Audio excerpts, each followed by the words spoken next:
چې په سم به ورته وخورم په قرآن به ورته لاس کښېنم چې موږ دقه شان ناست کله ټماټر کې ښوروا کړي کله ګاونډیانو را کړي کله یو هغه ټیم دی چې پښتانه یم هغه ټیم پاس کوو اورې سر سه الله ته ښکاره دي. ګرانو کتونکو سلامونه. الب خان شیرپا ویلفیر فاونډیشن ته دغه بېوسه خلک راځي دغه کونډې رونډې راځي. موږ د خپل وس مطابق چې کوم دی دغه خلکو سره کومک او مرسته کوو او چې ډېر وس هم نه وي همیشه زه دا وایم چې خپلو کتونکو ته وړاندې کړو او خپل کتونکي ورسره بیا په خلاص مړ باندې مدد کوي نو په دغې موږ ته خوشحالي میلاویږي. کوم زنانه سره چې موبایل نمبر یې زه حقیقت کې زه هغې ته خوشحالېږم. زه یم بس نن دړه زور دومره شته دی بیا پې کړېږو هلته تګ وي او چې د هغوی کار وشي نو به دا زموږ دپاره غټه خبره ده. دا زنانه چې کومه ده راغلې ده دوه یې پیغلې لوریانې دي او دوه یې بچي دي زامن دي په هغې کې یو زوی د سینې بیمار دی. د کوم ځای نه راغلې؟ موږ د نوي کلي نه سړېرو نه. سړېرو نه. څلور بچي دي؟ څلور بچي مې دي. دوه لوریانې دي؟ دوه مې لوریانې دي پیغلې او دوه مې زامن دي. زه مشر زوی مې سینې بیمار دی. لوریانې دې ورکړي؟ نه نه مې دي ورکړي چا نه. دا راته ووایه چې خاوند دې کله وفات شوي؟ خاوند مې دا 15-14 کاله وشو خو بس هغه په نښه هغه حسابه معذوره و دې ته پته ده معذوره هغه د وخت نه معذوره و بس ما سره خپل وخت تېرو بیا هغه وفات شو زما خپلې کپړو ما په کار کوه وخت تېرېده ښه ښکلې تېرېده ستا زما خدمت کوه دا کوه څه کوه څه کوه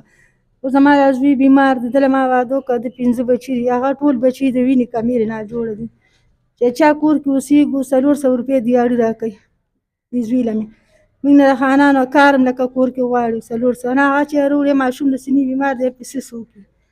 زه به کپړو کار کوم زه هم به سره خپل خو زه اوس بیمار زما جوړونه دردونه دي نه شم دې ځای ته رالم ستا ډېره شکریا زه ډېره غټ مجبورۍ نه رالم مې داسې ورځ خدای رانه ویل چې زه راوځم او راشم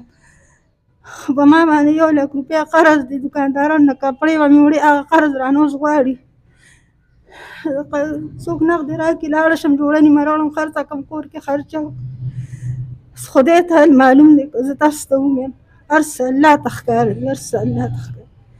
خپل کور مې وي بچي به مې چاته مزدوري کوله چا سره هوټل موټل کې خو ناجوړه مو نو پیسې خو به لږې زیاتې ورکولې پردی کور دی نو بل خوا ته وتې نه شي خو راباندې بل راشي خو رانه کور کار غواړي دې ځای ته رالم ستاسو ډېره شکریا تاسو موږ له موقع راکړه تاسو زموږ خبره چې دونه غریب سړي تپوس وکړي دا نوسي چې د دې د وینې کمې د دې د وینې کمې دي مشره نوسۍ مې د 6 کالو ده هغې د ویم پېښور کې داخله کړې وه منډه تړې مې ووالې پیسو راسره درک نه لګي اوس یې ماشوم د 1.5 کال زوی دی هغه هم ډېر هغه هم وینه کمره بله ماشومه ده د هغې هم وینه کمره پلار یې ډېر بېوسه دی ورکوټ ماشوم بچي له مې واده وکړم زه پلار یې مړ دی د موږ به راکور ودان شي ماشوم په خپله سینې بیمار دی هغه هم د سینې بیمار دی سینې بیمار دی ډېر وخت نه ورکوټوالي نه خو مې زه ښه به شي ښه به شي خو بېوسه وي ورته علاج هم نه کوي اوسه پورې ګزاره روانه چې زه خو هم نو بیا ورسره ما خپل همت کوو تا کپړې خرڅولې ما کپړې خرڅولې چې کپړې نه وي خوراک څه هېڅ هم نه وي بس خبره چې بس سم به ورته وخورم په قرآن به ورته لاس کښېنم چې موږ دقه شان ناست کله ټماټر کې ښوروا کړي کله ګاونډیانو را کړي کله یو هغه ټیم دی چې پښتانه یم هغه ټیم پاس کوو اورې سر سه الله ته ښکاره دي. موبایل نمبر د څه دی؟ موبایل نمبر زه نه پېژنم او دې کې کوي نمبر زه داسې نه پېژنم کپړې مپړې وړم څوک راته رینګو کې دا راله راوړه دا راوړه دغه نور داسې په نمبر نه پېږم زه نن ډېره دلته غټې مجبورۍ نه ولاړه ستاسو ډېره شکریه دا سوچ کوم چې زه به هم دا ویډیو ته راځم ما یې خدای داسې ورځ رانولي زه به ویل چې زه داسې اوس هم خپل همت کوم زه هم د چا جامې وینځه یو زیارت بله زه هم دغه 400-500 روپۍ راکړي راوړم نسوله په یو څه بل څه راوړم